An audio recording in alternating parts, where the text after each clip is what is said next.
Hey everybody, it's Tommy from BodyBeActive.com.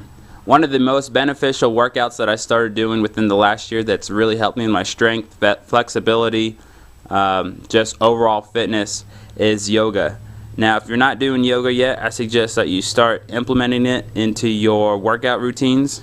And I was really surprised. I thought I was never going to do yoga. I thought it was just for women. But I was really wrong in the fact that it's actually really hard. And it works really great. I've never had such an intense sweating workout than I did doing yoga. But when you're doing yoga, there's a couple tools that you're going to need to help you along the way. The first one is the yoga mat. Now, yoga mat is helpful for many reasons. One, you do yoga most often barefooted, so these help you from not slipping. These are really has really good traction, and it's good to absorb sweat too. And there's a couple different problems I had with certain yoga mats, like this one. This one I got from Walmart. I think it cost me 10 bucks, and I thought it would work really great, and it's really good to start off with. But I noticed when we started using it a lot, it started to tear. If you can see that there's actually rip marks, and I can pull off these little blue pieces of rubber.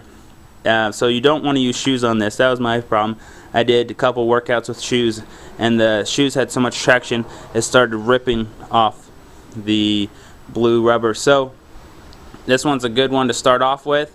If you have a little bit more money, I suggest going to a higher end sporting goods store and buying a different type of mat, one that doesn't have these little dots. It's all just flat and solid, and it'll help you from doing that. But either way is okay. I think those cost around $25, where this one just cost me 10. So whatever fits your budget. And then the other tools that you're going to need is yoga blocks. Now yoga blocks are soft. They're really good for to hold on to.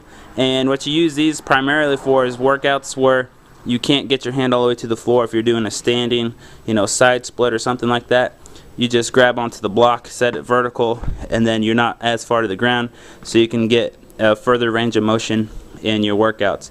These are also great for doing stretching exercises. When you're putting your foot on the end of it, you can actually get further and get a deeper range.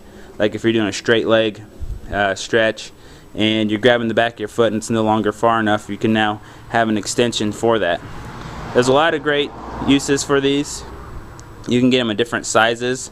This one's just a standard size, but you can get them a little bit bigger or smaller depending on what you need. And these only cost me, I think, $8. And they've probably been one of the cheapest tools that I've used, but it's also been one of the most beneficial. So if you're going to start doing yoga, you're going to need to get some blocks, and you're going to need to get a yoga mat.